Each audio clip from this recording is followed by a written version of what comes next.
Next topic is total internal reflection. Now, what is the condition for the reflection to be totally internal?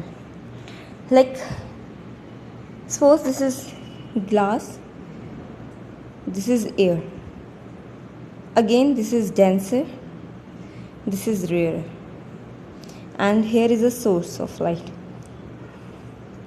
Normal, this is the normal ray. Normal ray, light incident, this is the angle of incidence, and due to which refraction occur.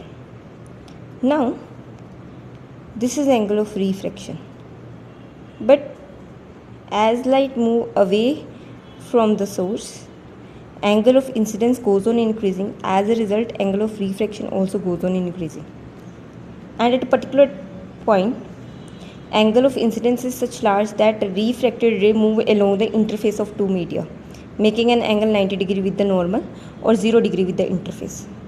And this angle of incidence is called critical angle.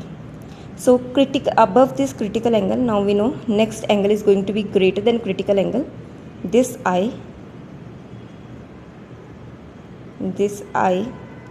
is greater than critical angle.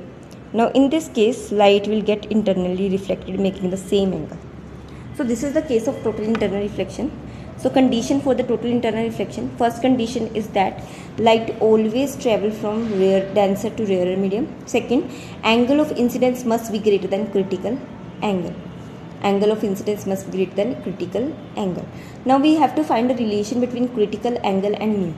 We know that sine I by sine r, where I is angle of critical angle, I mu 1 by mu 2, where mu 1 by mu 2, this is what? This is actually, say, 1, that is, this is air, this is mu. Now we know that for critical angle of r means angle of refraction is 90 degrees, so sine 90 is 1.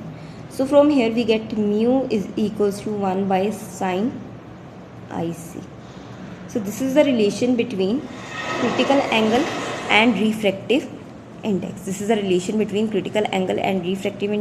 And two basic condition for the reflection to be totally internal. First is light should travel from denser to rarer, and second, angle of incidence must be greater than critical angle, where critical angle is the angle of incidence for which refracted ray make an angle of 90 degree with the normal. This is the critical angle.